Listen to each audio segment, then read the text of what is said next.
Assalamualaikum warahmatullahi wabarakatuh. Perkenalkan, saya Siti Solika, salah satu dosen di program studi Diploma 3 Kebidanan Universitas Islam Lamongan. Saya menempuh pendidikan S1 Pendidikan Bidan di Universitas Airlangga Surabaya, lulus tahun 2012, lanjut ke pendidikan profesi di universitas yang sama dan lulus tahun 2013. Untuk pendidikan magister, saya ambil di Stikes Surya Mitra Husada Kediri dengan jurusan Prodi Kesehatan Masyarakat Peminatan Kesehatan Ibu dan Anak, lulus tahun 2019. Di Prodi D3 Kebidanan, saya mengampu mata kuliah Kesehatan Masyarakat yang terdiri dari 2 SKS teori. Mata kuliah ini memberikan kemampuan kepada mahasiswa untuk dapat memahami konsep dasar kesehatan masyarakat serta pendidikan kesehatan. Sedangkan kemampuan yang diharapkan setelah mengikuti mata kuliah ini, mahasiswa mampu memahami konsep dasar kesehatan masyarakat serta mampu melaksanakan pendidikan kesehatan yang berorientasi pada pemberdayaan masyarakat dalam meningkatkan upaya kesehatan ibu dan anak. Untuk materi yang disampaikan pada mata kuliah ini sangat banyak, salah satu diantaranya adalah pada pertemuan 9 mengenai pendidikan kesehatan. Untuk metode yang saya gunakan adalah ceramah, penugasan, serta observasi masyarakat sekitar. Sistem penilaian sama dengan yang diterapkan di Universitas Islam Lamongan. UTS 15%, UAS 15%, tugas 30%, kuis 1 10%, kuis 2 10%, dan kehadiran 20%. Untuk tugas yang akan saya berikan kepada mahasiswa, salah satu contohnya adalah saya akan memberikan mereka kasus sesuai dengan hasil penelitian saya. Untuk kasus yang pertama adalah mengenai resiko kejadian diare pada anak usia 0 sampai 6 bulan yang mendapatkan susu formula. Kemudian untuk kasus yang kedua sesuai dengan pengabdian masyarakat yang telah saya lakukan, yakni mengenai tentang pentingnya cuci tangan pada anak usia TK. Mahasiswa nanti diharuskan membuat salah satu media pendidikan dan bagaimana cara mereka melakukan pendidikan kesehatan kepada masyarakat sesuai dengan 2 kasus tersebut. Untuk penilaiannya akan saya nilai dari ketepatan menentukan tema dan media dalam melakukan pendidikan kesehatan sesuai dengan kasus tersebut. Demikian, terima kasih. Assalamualaikum warahmatullahi wabarakatuh.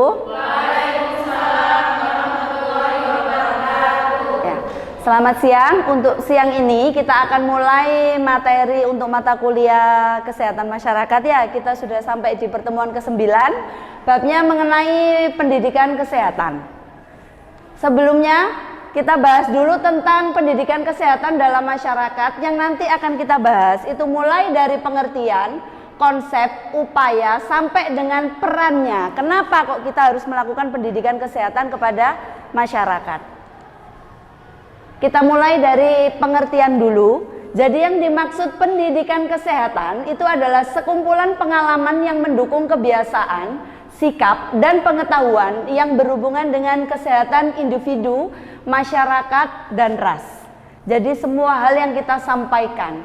Kalau menurut Noto Atmojo, pendidikan kesehatan adalah proses perubahan perilaku yang dinamis. Jadi bukan hanya kita memberikan suatu pendidikan, tapi hasil akhirnya nanti kalian harus bisa membuat suatu perubahan perilaku. Itu adalah tujuannya. Jadi intinya yang dimaksud dengan pendidikan kesehatan itu adalah suatu proses perubahan pada diri seseorang yang dihubungkan dengan pencapaian tujuan kesehatan individu dan masyarakat.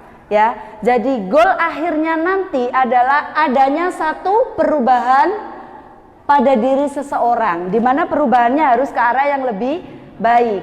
Karena ini tentang pendidikan kesehatan, berarti perubahan tentang perilaku kesehatannya. Tujuan dari pendidikan kesehatan yang pertama adalah terjadinya perubahan perilaku, ya, terjadinya perubahan perilaku kesehatan ke arah yang lebih baik. Kemudian terbentuknya perilaku sehat pada individu. Setelah dia mengalami perubahan perilaku kesehatan, kemudian dia akan terbentuk suatu perilaku sehat di dalam dirinya. Menurut WHO, tujuan penyuluhan kesehatan adalah untuk merubah perilaku perseorangan atau masyarakat dalam bidang kesehatan. Ini berdasarkan WHO. Dalam Noto Atmojo memperinci tujuan pendidikan kesehatan. Yang pertama adalah menjadikan kesehatan sebagai sesuatu yang bernilai. Jadi sehat itu penting di dalam masyarakat. Ini yang harus ditanamkan ke dalam masyarakat. Selanjutnya adalah menolong individu agar mampu secara mandiri atau berkelompok mengadakan kegiatan untuk mencapai tujuan hidup sehat. Jadi individu membuat suatu kegiatan yang tujuannya nanti adalah untuk meningkatkan hidup sehatnya mereka. Atau mendorong pengembangan dan penggunaan secara tepat sarana pelayanan kesehatan yang ada. Kalau sarana pelayanan kesehatan saya rasa sekarang meskipun di tingkat desa juga sudah mulai bagus ya. Poskesdes juga sudah mulai ada. Jadi bagaimana nanti kalian memberikan pendidikan kesehatan agar semua sarana kesehatan yang ada bisa dimanfaatkan semaksimal mungkin oleh masyarakat. Sasarannya siapa? Karena kita masyarakat, sasaran utamanya adalah individu, karena masyarakat itu terdiri dari individu-individu. Jadi kita memberikan pendidikan kesehatan kepada individu yang mempunyai masalah keperawatan dan kesehatan. Dilakukan di mana? Di rumah sakit, di BPS, di rumah bersalin, atau di fasilitas-fasilitas kesehatan lainnya. Selanjutnya siapa? Keluarga. Kemarin setelah KKN ada yang namanya keluarga binaan. Ya. Jadi setelah kita memberikan pendidikan kesehatan bukan berarti tugas bidan selesai, tapi kita harus terus mengikuti bagaimana sampai nanti terbentuklah suatu perilaku hidup sehat. Selanjutnya siapa? Masyarakat. Ini adalah sasaran akhirnya. Ya. Selanjutnya adalah ini konsep pendidikan kesehatan ya. Penekanannya adalah perubahan perilaku. Jadi harus diingat-ingat, dari awal saya sudah sampaikan, yang harus ditekankan terhadap pendidikan kesehatan adalah tujuan akhirnya perubahan perilaku ke arah yang lebih baik. Area pendidikan kesehatan itu ada di knowledge, pengetahuan, ada di attitude, sikap, dan praktis, perilaku, yang disingkat menjadi KAP. Jadi ini adalah ranah kalian. Artinya apa, Bu? Oh, berarti ketika saya memberikan pendidikan kesehatan, maka 3 poin ini yang bisa kalian sentuh. Bu, saya mau memberikan pendidikan kesehatan, tujuannya apa? Tujuannya mau meningkatkan pengetahuan. Kalau meningkatkan pengetahuan, bagaimana cara melakukannya? Masyarakatnya diberi apa? Penyuluhan. Ya. Ketika kamu mau meningkatkan sikap atau perilaku, cukupkah hanya dengan penyuluhan? Tidak. Apa yang harus kita lakukan? Berarti harus ada demonya. Seperti ini cara melakukannya. Kita harus memberikan contoh. Ya. Kemudian ini adalah resume dari pendidikan kesehatan tadi ya. Mohon maaf ini ternyata slide-nya ada yang sedikit tidak nampak. Nanti ketika saya bagikan ke kalian akan saya perbaiki ya. Jadi ada 3 ranah di sini. Ada attitude, ada knowledge, sama ada praktis di sini. Tujuannya nanti apa? Health behavior. Yang ujung-ujungnya nanti akan menjadi health lifestyle. Jadi hidup sehatnya akan jadi satu gaya hidup. Kalau sudah jadi gaya hidup, tanpa harus diingatkan, tanpa harus diberikan penyuluhan, mereka akan melakukan. Itu adalah tugas pokoknya bidan. Kenapa, Bu? Karena bidan itu tidak ranahnya memberikan obat, tidak ranahnya memberikan pengobatan, tapi kita ini adalah partner dari masyarakat, terutama ibu dan anak, untuk bisa menjadi sehat. Ya. Terus upaya apa saja, Bu, yang harus kita lakukan? Kita bahas dulu pengertian dari upaya. Upaya kesehatan adalah setiap kegiatan untuk memelihara dan meningkatkan kesehatan yang dilakukan oleh pemerintah dan atau masyarakat. Jadi jangan pernah berpikir bahwa yang bisa melakukan upaya kesehatan hanya pemerintah, tidak. Ketika kalian jadi bidan, ketika kalian terjun di masyarakat, yang harus kalian lakukan adalah bagaimana saya bisa memandirikan masyarakat, bagaimana saya bisa meningkatkan pengetahuan masyarakat, agar masyarakat ini bisa melakukan upaya kesehatannya secara mandiri. Itu yang harus ditekankan. Hal ini berarti peningkatan kesehatan ini, baik kesehatan individu, kelompok, atau masyarakat, harus diupayakan. Upaya mewujudkan kesehatan ini dilakukan oleh individu, kelompok masyarakat, lembaga pemerintahan, ataupun swadaya masyarakat.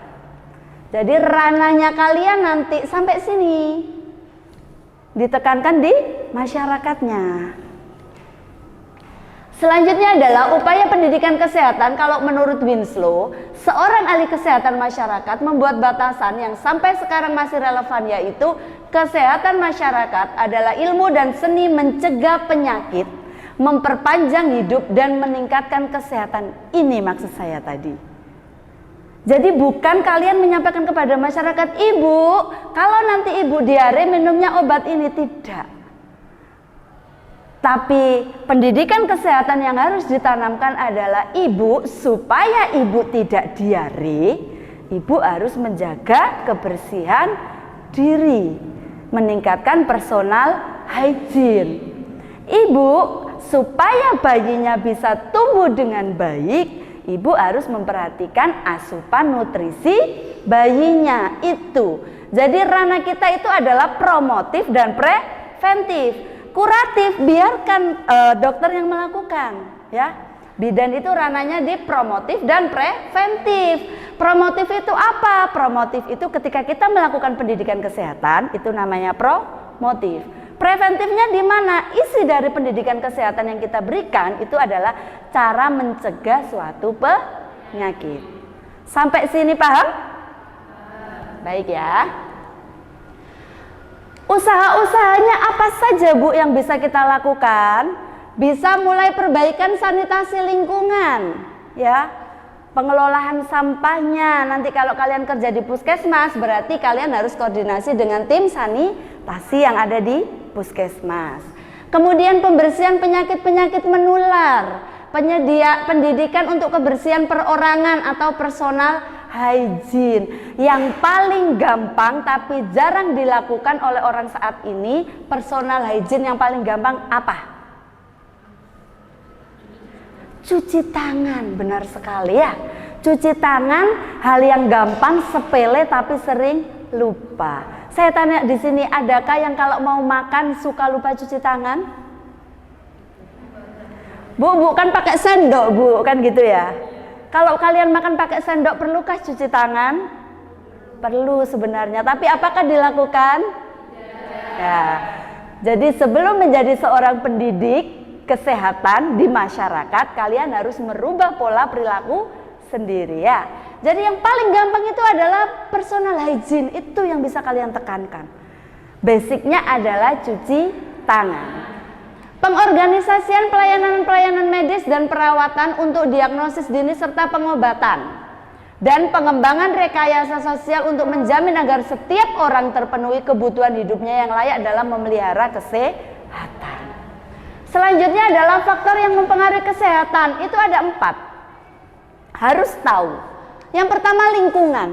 Bu, saya itu sudah memberikan berkali-kali pendidikan kesehatan ke ibu yang satu ini, tapi lagi-lagi Bu, gula darahnya tinggi, atau lagi-lagi Bu, ibunya ini tidak mau memberikan ASI.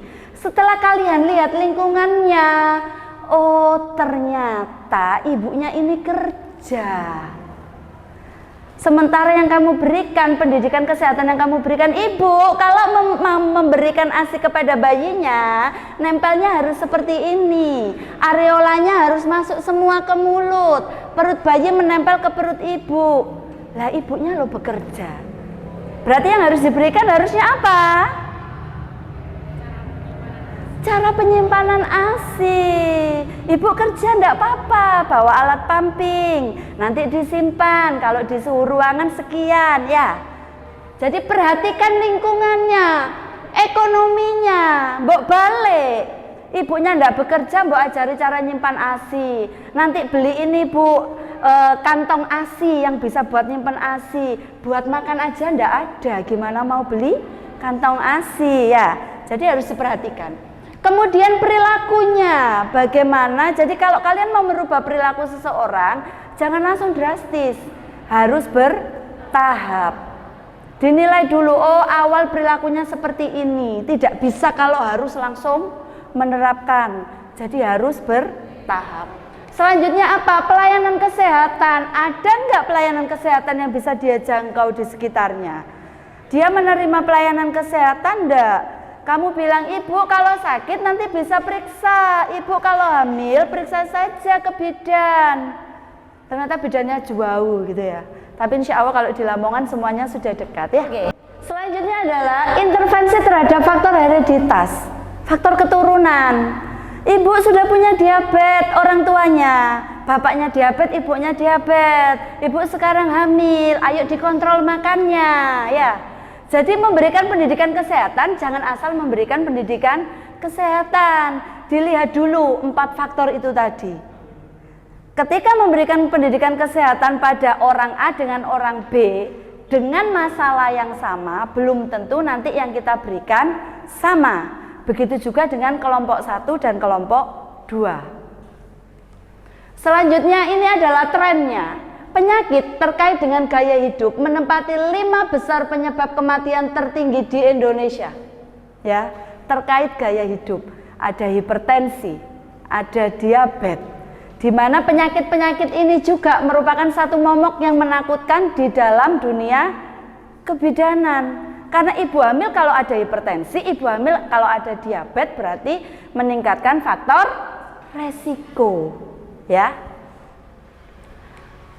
Sehingga apa? Membutuhkan intervensi integratif di aspek promotif dan preventif. Jadi di sini kerja kalian. Jangan sampai nanti muncul darah tingginya baru diselesaikan masalahnya. Diingat lagi. Bidan rananya adalah promotif dan preventif. Tidak usah mengejar yang kuratif, itu bukan ranah kita ya. Peran pendidikan kesehatan.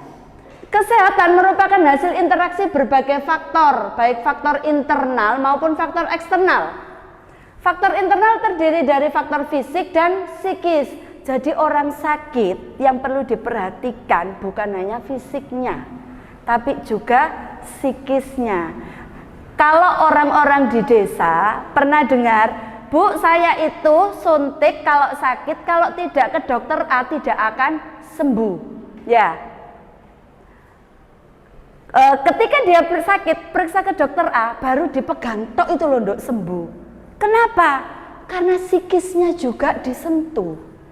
Kemudian selanjutnya adalah sarana sanitasi lingkungan. Mulai dari jamban, kemudian tempat sampah dan sebagainya. Kalau untuk jamban, insya Allah sekarang satu rumah minimal sudah ada 1 jamban ya, sudah ada 1 kamar mandi, ada WC-nya, ada toiletnya ya. Kalau zaman dulu tidak seperti itu. Jadi sebenarnya masalah sanitasi kalian untuk masalah jamban insya Allah sudah teratasi. Yang jadi masalah baru sekarang apa? Sampah. Ya, sampah dan sanitasi air bersih. Kesadaran masyarakat tentang kesehatan disebut melek kesehatan. Jadi ini yang harus kalian sampaikan. Ketika masyarakatmu nanti melek kesehatan, tanpa harus bu bidannya kowar-kowar, tanpa harus kamu bikin program A sampai dengan Z, masyarakat itu akan sehat secara mandiri.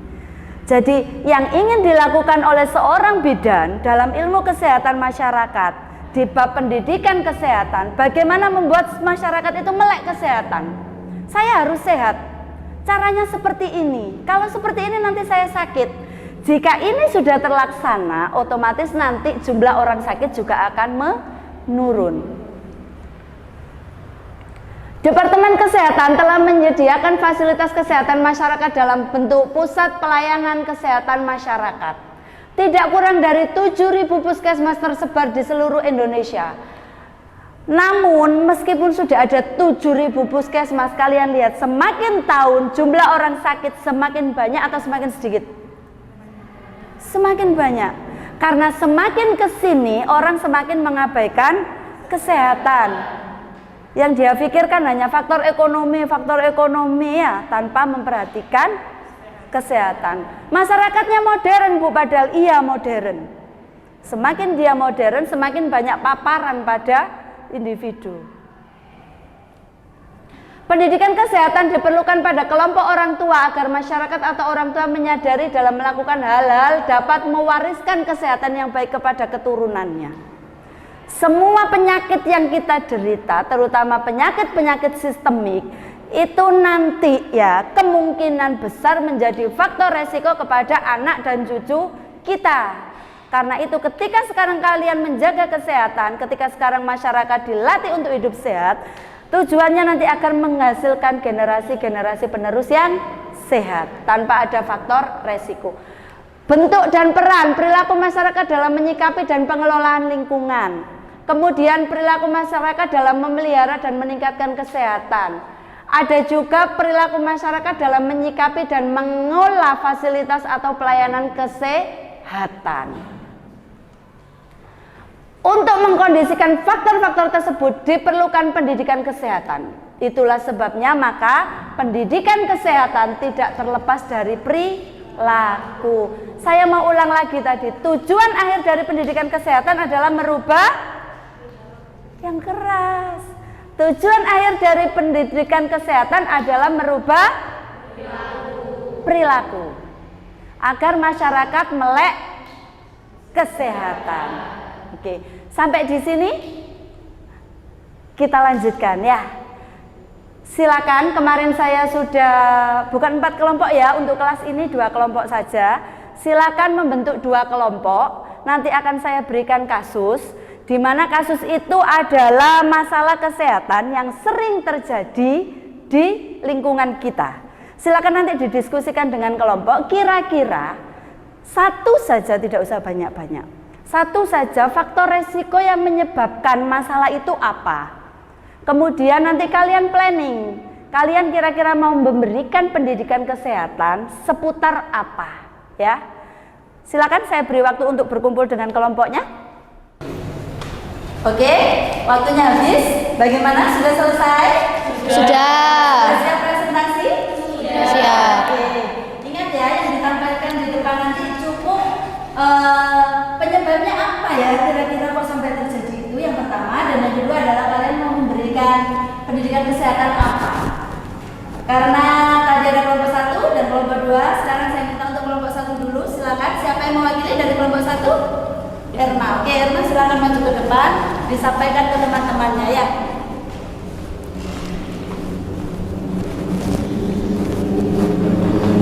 Assalamualaikum warahmatullahi wabarakatuh. Di sini saya akan menyampaikan hasil tugas dari kelompok saya. Di sini ada kasus kejadian anak-anak usia TK yang sering kebanyakan sakit. Mereka sering sakit kayak flu, batuk, atau diare. Nah, kita mengambil dari kasus ini, kelompok kami akan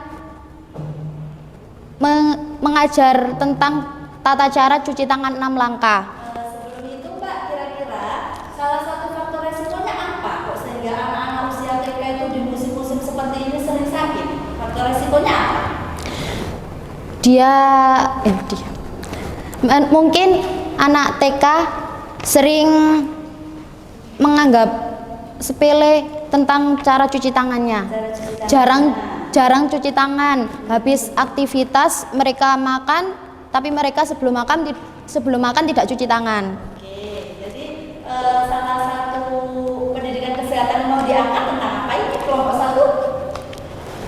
Tentang menjaga kekebalan tubuh dengan menjaga personal hygiene dengan cuci tangan dengan 6 langkah. Cuci tangan dengan 6 langkah. Oke, kelompok 2 sepakat dengan hal ini? Baik, karena audiensnya itu anak TK ya. Kira-kira kelompok 1 sudah punya gambaran belum? Nanti kira-kira supaya anak TK ini mudah Bu, cara tahu mengenal cuci tangan itu diapain? Kita mengajari tentang tata cara cuci langkah dengan penyuluhan, kita praktek bersama-sama dengan menunjukkan tata cara cuci tangan tersebut dengan nyanyian. Oh, dengan nyanyian. Sudah ada lagunya? Sampun. Sudah. Boleh dipraktekkan ya? Ayo silakan. Kelompok mau ikut? Kelompok juga sudah